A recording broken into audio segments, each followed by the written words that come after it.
Hola a todos, en este video hablaremos un poco acerca de los conectivos lógicos y cómo estos pueden explicarse a través del uso de tablas de verdad. Recordemos que tenemos pues varios tipos de proposiciones. Tenemos las proposiciones simples y tenemos las proposiciones compuestas. Recordemos que una proposición compuesta es la unión o pues juntar varias proposiciones simples, ¿verdad? ¿Cómo se juntan estas proposiciones simples? Bueno, a través de los conectivos lógicos. Tenemos, por ejemplo, el conectivo de negación, tenemos el de conjunción, el de disyunción, la implicación o condicional y también tenemos el bicondicional.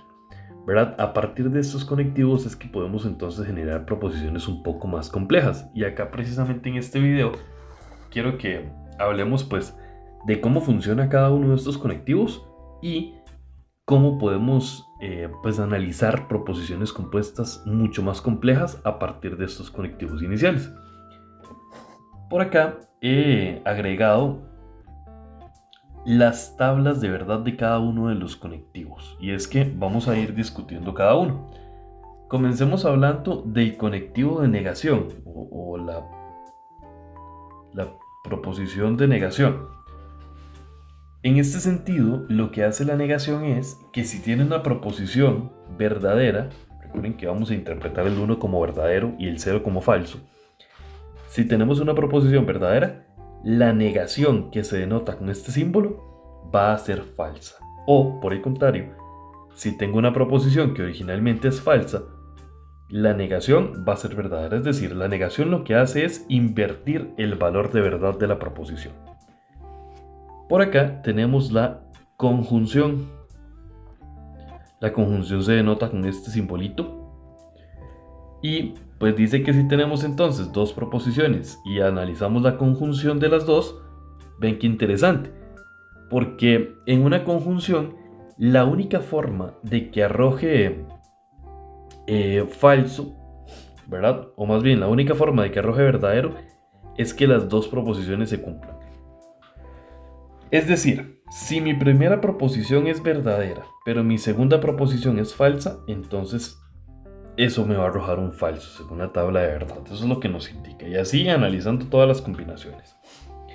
Luego tenemos el conectivo de disyunción,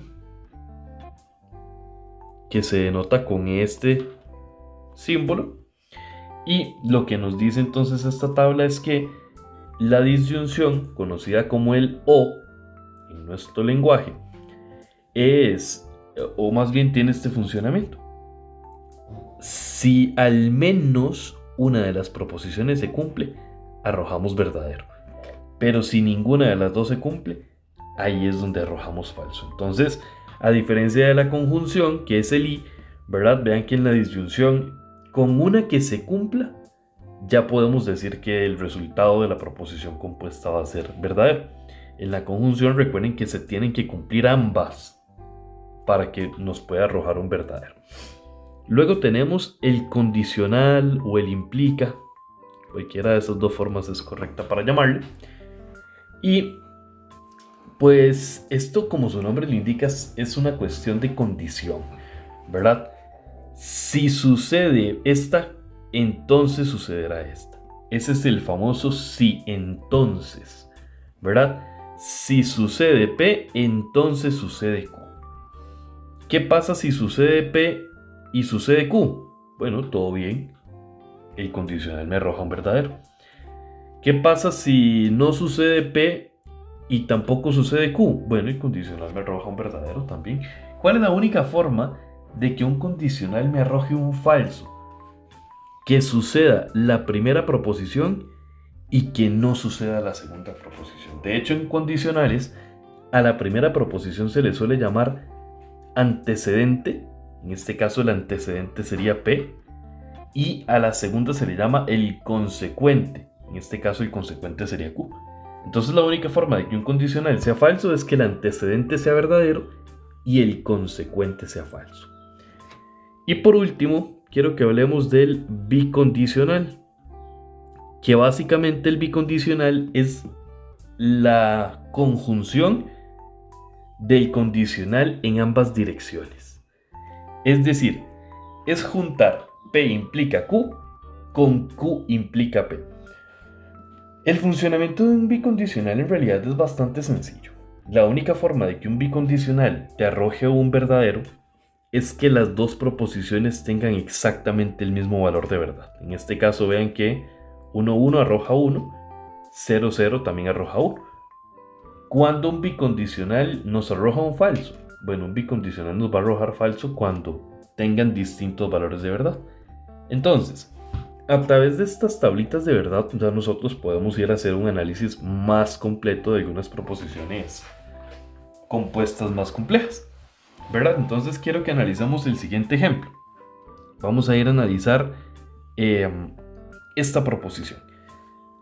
Quiero ver cómo se construye o cómo se comporta esta proposición dependiendo de pues, qué pasa con las simples, ¿verdad? O también se le conocen como atómicas. En este caso las atómicas son las letras originales, las proposiciones originales. Y ya luego se hace la composición, que con un O, que la negación, que la conjunción, que el condicional, que el bicondicional.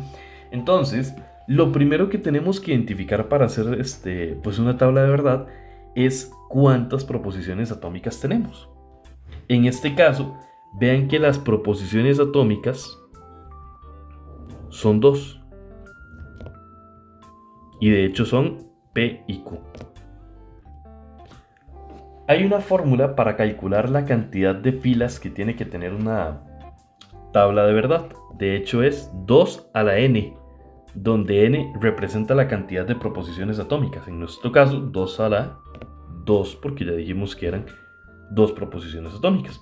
Es decir, necesitamos 4 filas. Por eso es que nosotros tenemos acá 4 filitas. Ya les voy a explicar para qué es la primera.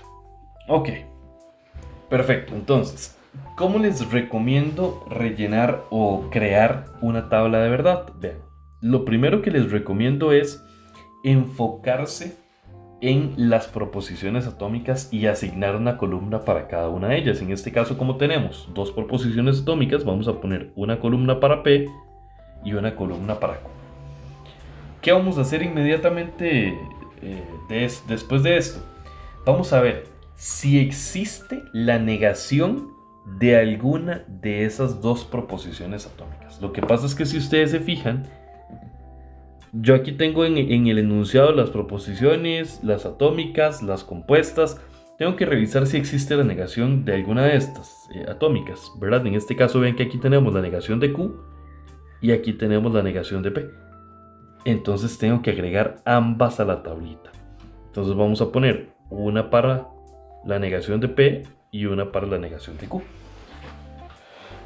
Digamos que a partir de esto ya tenemos como las proposiciones sueltas, las proposiciones atómicas y sus negaciones. ¿Qué vamos a pensar ahora? Vamos a pensar en hacer grupos de 2, o sea, en ver las proposiciones compuestas de 2.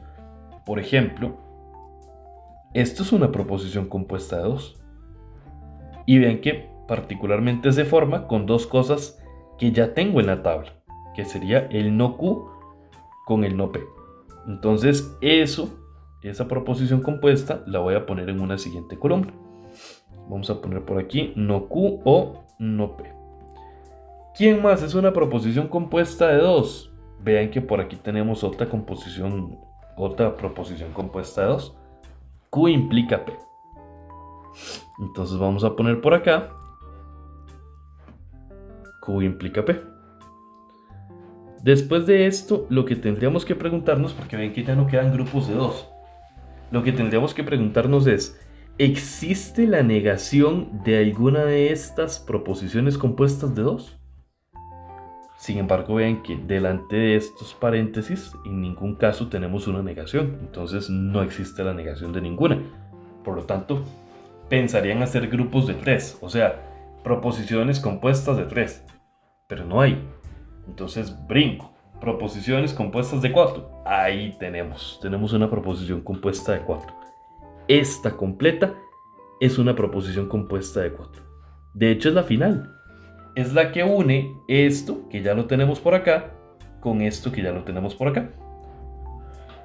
Entonces vean que esa va siendo la idea. Es como construir desde lo más básico hasta las proposiciones más compuestas y llegar al final. Ahora sí, vamos a hacer el análisis de las proposiciones. Entonces, como recomendación, para estas dos primeras columnas, que son las atómicas yo les recomiendo siempre llenarlas de la siguiente forma para que no tengan que pensar en todas las combinaciones en desorden. Siempre vamos a poner mitad y mitad en la primera. O sea, en este caso va a ser 2 verdaderas y 2 falsas. Y en la Q, si aquí hice grupitos de 2, aquí entonces voy a hacer grupitos de la mitad del anterior, o sea, de grupos de 1. Es decir, verdadero, falso, verdadero, falso. No se me enreden con esto. Lo único que quiero es generar todas las posibles combinaciones de valores de verdad. O sea, ¿qué pasa si las dos son verdaderas? ¿Qué pasa si la primera es verdadera y la segunda falsa? ¿Qué pasa si la primera es falsa y la segunda es verdadera? ¿Y qué pasa si las dos son falsas? Vean que son todas las posibles combinaciones. A partir de esto, ahora sí, podemos empezar a rellenar nuestra tabla de verdad, ayudándonos con las tablitas que tenemos inicialmente. Entonces, dice que tenemos que calcular la negación de P. Pero es que la negación de P, vean que obviamente está súper relacionado con P. Y recuerden que ya habíamos hablado que la negación de una proposición era invertir los valores de verdad. Entonces, si aquí tengo verdadero, pues aquí me va a quedar falso. Como aquí tengo verdadero, aquí también me queda falso. Como aquí tengo falso, aquí me queda verdadero. Y como aquí tengo falso, aquí me queda verdadero. Esa es la negación de P. Vamos ahora con la negación de Q, que vean que obviamente va a ser entonces invertir los valores de esta columna. Entonces, como en la primera tengo verdadero, aquí me va a quedar falso. Como aquí tenemos falso, aquí nos va a quedar verdadero. Como aquí tenemos verdadero, aquí nos va a quedar falso. Y como aquí tenemos falso, aquí nos va a quedar verdadero. O sea, literal, invertimos estos valores de verdad. ¿Qué sigue? Bueno, dice que tenemos que analizar la proposición compuesta que relaciona a no Q, que vean que no Q es esta de acá, con no P, ¿verdad? Pero no P, vean que nos dicen que es esta de acá. ¿Y qué tengo que hacer con esas dos cosas? Bueno, dice que tengo que hacerles un O. Un O es una disyunción, vean acá. La disyunción es 0.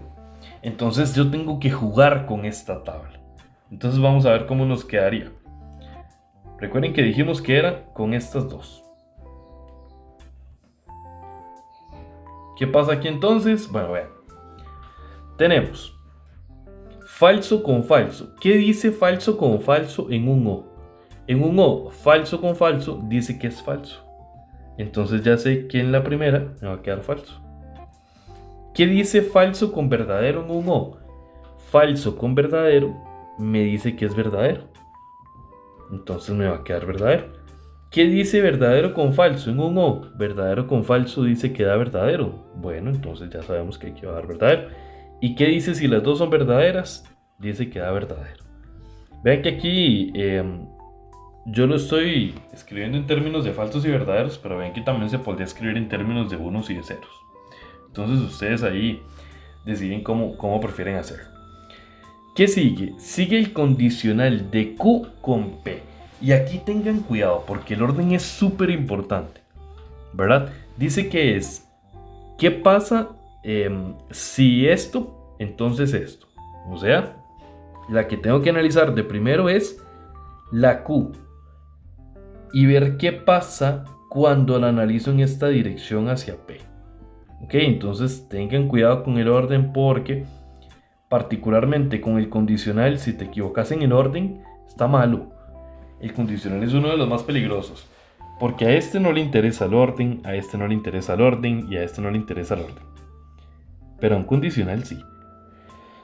Entonces nos va a quedar verdadero implica verdadero. Vean que es en esta dirección porque es Q implica P. Verdadero implica verdadero. Según lo que nos dice la tablita, verdadero implica verdadero es verdadero. Falso implica verdadero. Falso implica verdadero, dice que es verdadero. Ok, entonces ahí tenemos que poner un verdadero. ¿Verdadero implica falso? Verdadero implica falso, ven que nos dicen que es falso. De hecho, recuerden que es la única forma de que un implica nos dé falso.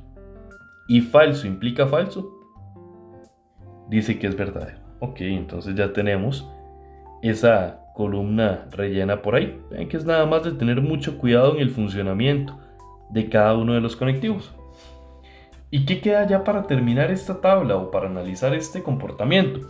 De pues hacer la final, la columna final. Que si se fijan, la columna final es el bicondicional de esto, que ya lo tenemos por acá, que es esto, ¿ven? Con esto, que ya lo tenemos por acá. Y recuerden que un bicondicional, la única forma de que arroje verdadero es que las dos se comporten igual, ¿verdad? Entonces, aquí, como son diferentes, eso me da falso. Ven que eso es lo que decía la teoría. Si la primera es falsa y la segunda es verdadera, pues entonces es falso. Aquí, como las dos son iguales, pues verdadero. Aquí, como las dos son diferentes, falso. Y aquí, como las dos son iguales, verdadero. O sea, no tienen que ser las dos verdaderas. La cosa es que las dos sean iguales. Por ejemplo, ahí podrían ser las dos falsas. Y también nos arrojaría un verdadero. Entonces, ¿qué nos aporta de información esta tabla de verdad? Esta tabla de verdad, la información que nos está aportando es que si usted quiere analizar esta proposición y quiere saber cómo se comporta, dependiendo de cómo se comportan las atómicas, entonces esta tabla te da el resultado. Por ejemplo, ¿qué pasa si yo les digo que P es falso y que Q es verdadero? Bueno, ¿en qué combinación P es falso y Q es verdadero? Vamos a ver. P falso sería aquí y aquí. Y Q verdadero sería aquí y aquí. O sea, estamos hablando de esta combinación, ¿verdad? Que es la que cumple las dos reglas. Y dice que la proposición compuesta en ese caso arroja falso. Quiere decir entonces que si Q es verdadero y P es falso, esta proposición me arroja como resultado un falso. Entonces, esa es la idea del análisis de estas proposiciones. Cómo a partir de las atómicas yo puedo hacer un estudio pues muchísimo más completo de una proposición. Y ahí nada más para que recuerden, si en una tabla de verdad todo les da verdadero, se llama tautología. Si todo les da falso, se llama contradicción o falacia. Y si todo les da ahí como revuelto, ¿verdad? Unos verdaderos, unos falsos, se le conoce como contingencia o eventualidad. En este caso, como el resultado de nuestra tabla de verdad está mezclado, podemos hablar de que esta proposición es una contingencia.